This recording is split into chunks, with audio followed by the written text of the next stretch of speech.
Dikatakan daging putri duyung adalah obat abadi. Tiga nelayan dengan rasa ingin tahu mencoba menelan sepotong daging itu. Namun ini malah menjadi awal yang mengerikan. Satu orang berubah menjadi monster dan langsung meninggal. Orang lain kemudian muntah darah dan meninggal keesokan harinya. Yutaka, yang menyaksikan semua ini, bersembunyi di tengah jerami gemetar takut. Namun, dia tidak mati. Malah mendapatkan kemampuan abadi. Namun seiring berjalannya waktu, istrinya mulai menua sedikit demi sedikit. Namun Yutaka tetap terlihat muda. Karena telah makan daging putri duyung. Tidak hanya abadi, bahkan luka parah dan penyakit dapat segera sembuh. Hal ini membuatnya merasa takut pada dirinya sendiri. Di bawah saran istrinya, ia mencari putri duyung. Mungkin akan membantunya melakukan sesuatu. Untuk bisa menua seperti orang lain. Yutaka memulai perjalanan mencari putri duyung. Mencari terus selama 500 tahun. Hari ini, Yongtai secara tidak sengaja tiba di sebuah desa. Tiba-tiba dipanggil oleh sekelompok nenek tua. Apakah kamu tersesat? Apakah kamu memiliki teman? Jika kamu hilang, apakah ada yang akan mencarimu? Yung Tiga ingin menjawab. Nenek tua langsung menggunakan garpu besi di tangannya. Menusuk perut Yongtai dengan keras. Kemudian orang lain juga segera datang untuk menyelesaikan pekerjaan. Hingga Yongtai tidak merespon sama sekali. Barulah mereka meletakkan garpu besi dari tangan mereka.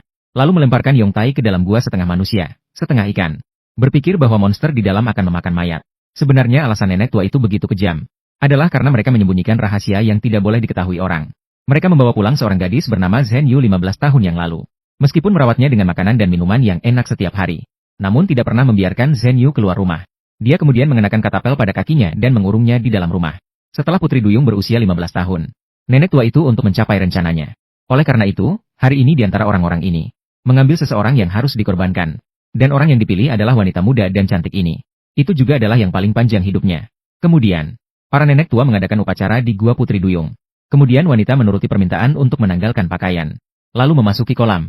Tidak butuh waktu lama sebelum disiksa tanpa belas kasihan. Sampai wanita benar-benar kehilangan nyawa. Kemudian muncullah wujud putri duyung. Sebuah potongan daging di tubuhnya dipotong oleh nenek tua. Dibawa pulang dan dijadikan sashimi untuk diberikan kepada putri duyung. Ikan duyung menelan daging putri duyung. Nenek tua dengan gembira memberitahu desa ini. Ini berarti rencana mereka berhasil. Dan kejadian ini terjadi hanya 1 hari sebelum Yongtai ditikam. Beruntungnya dia perlahan pulih dengan tubuh yang tak bisa mati dan tak bisa tua. Yonga menemukan putri duyung itu. Ini adalah hal yang telah dia cari selama bertahun-tahun. Yonga membawa mayat putri duyung itu masuk ke desa. Dia meminta wanita tua itu memberitahu dia tentang kebenaran putri duyung. Tanpa disangka, yang dia dapatkan masih berupa garpu besi yang tajam. Sepertinya mereka ingin menghabisi Yonga sekali lagi. Dalam keadaan panik, Yonga merebut sebilah garpu besi. Dia menculik sang putri duyung sebagai sandera dan berusaha melarikan diri. Kemudian dia mengangkat selimut dan menemukan. Kaki sang putri duyung ternyata diperbendung. Namun, Yonga tidak punya waktu untuk berpikir lebih lanjut. Dia memotong ikat pinggang sang putri duyung. Ditarik menjadi satu tali dengan cepat. Lalu mengikatnya kuat pada dirinya. Berhasil melarikan diri keluar rumah. Namun sang putri duyung terus berjuang mati-matian. Tetapi para nenek yang mengejarnya terus melemparkan garpu besi ke arah mereka. Bahkan ikan asli juga ingin membunuh bersama-sama. Jadi ikan asli berhenti melawan. Keduanya terpaksa bersembunyi di dalam gua manusia ikan. Pada saat yang sama, Yongtai membuka juga kaki berkunci yang telah mengikat ikan asli selama 15 tahun. Dan dengan penuh perhatian membantu membalut luka. Mungkin merasakan kebaikan Yongtai. Kemudian ikan asli melepaskan kecurigaannya. Bertanya pada Yongtai tujuan datang ke sini. Dan Yongtai juga mengaku segalanya. Dia mengatakan bahwa dia pernah makan daging manusia ikan. Dan karena itu dia hidup selama 500 tahun. Dia datang ke sini setelah mendengar berita tentang manusia ikan. Sambil berkata-kata, Yongtai menyadari bahwa ikan asli sedang tidur. Di dalam mimpinya, ikan asli teringat masa kecilnya. Padahal dulu dijaga oleh orang-orang tua yang memasak makanan enak untuknya. Tetapi sekarang mereka berbalik dan ingin membunuhnya. Tepat pada saat itu, terdengar suara aneh dari dalam gua setengah manusia ikan. Sebuah setengah ikan duyung merayap keluar. Membuka mulut lebar dan meluncur ke arah dua orang itu. Meskipun Yongtai menusuk setengah ikan duyung dengan tombak baja. Namun ini tidak berpengaruh banyak. Ikan sungguhan mengungkapkan. Ingin benar-benar membunuh orang ini. Harus menggunakan racun. Hal ini telah mencapai titik ini. Yongtai terpaksa membawa ikan sungguhan keluar dari gua. Setelah kedua orang keluar, setengah ikan duyung itu memang tidak mengejarnya.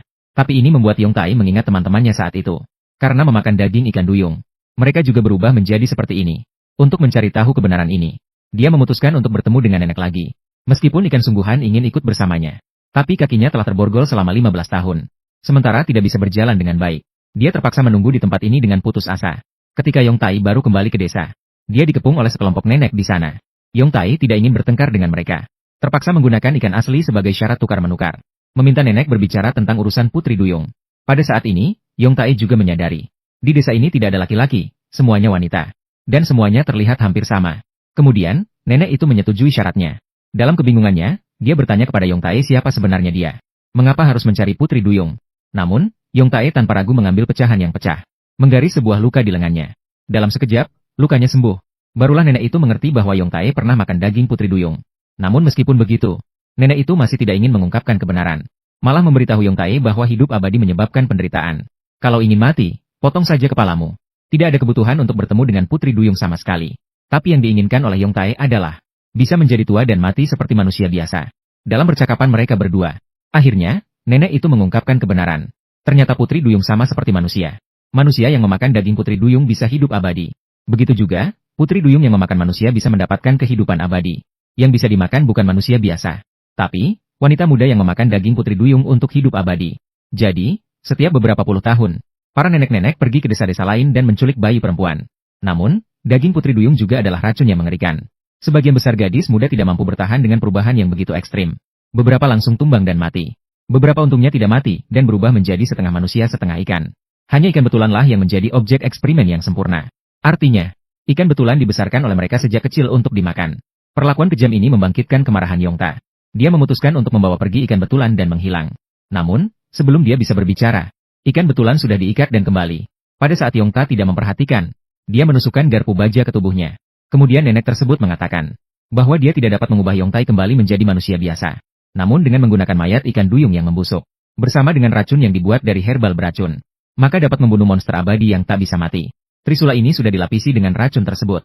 Oleh karena itu, Yongtai akan tersiksa hingga mati pasti. Namun Yongtai sama sekali tidak ingin mati di sana. Dia berjuang keras untuk mencabut Trisula dan menendang nenek itu. Kemudian ia berlari menyelamatkan putri ikan dan memeluknya erat. Keduanya kemudian masuk ke dalam dapur. Secerca api terbakar membakar seluruh rumah. Yongtai segera menggendong putri ikan dan melarikan diri. Dua orang yang tidak punya tempat untuk pergi, akhirnya terpaksa kembali ke gua setengah ikan duyung. Akibat dari serangan racun yang dahsyat, luka tak dapat sembuh. Yongtai benar-benar kehabisan tenaga. Sedangkan putri ikan hanya bisa melakukan hanya dengan mendekati tubuh Yongtai, menolongnya untuk mengeluarkan racun dalam tubuhnya sedikit demi sedikit. Barulah Yongtai terbebas dari bahaya nyawa. Tetapi di dalam gua setengah ikan duyung ini, ada pintu keluar yang terhubung ke pantai. Para setengah ikan duyung di dalamnya juga sangat berbahaya. Oleh karena itu nenek tua ingin menangkap mereka, termasuk Yongtai. Hanya dengan membuka pintu air desa, menghantarkan mereka dari gua menuju pintu keluar di pantai. Ketika pintu air dibuka, menyebabkan setengah ikan duyung di dalam dan mereka tenggelam seketika. Para nenek tua yang menunggu di pintu keluar ini, tidak bisa menahan air besar yang menderas. Satu persatu terbawa masuk ke laut. Hal yang tidak pernah terbayangkan adalah, nenek-nenek itu melepaskan pakaiannya, dan berubah menjadi wujud asli setengah ikan duyung. Cukup menggigit ikan sungguhan sekali, maka wajah akan berubah mirip dengan perempuan yang dimakannya.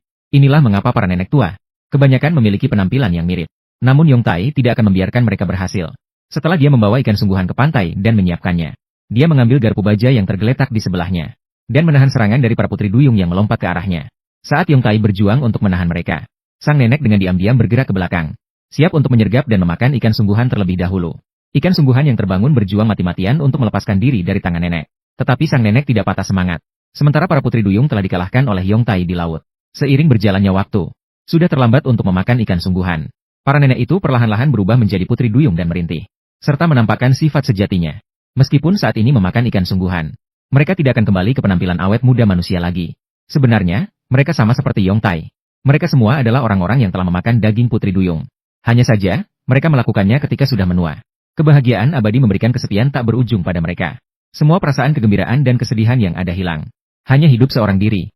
Namun Yongtai tidak peduli dengan ini. Dia hanya ingin membawa Manfish itu pergi. Namun nenek tua memilih tinggal di sini, menemani saudara-saudara penyihir itu bertahan hidup selamanya.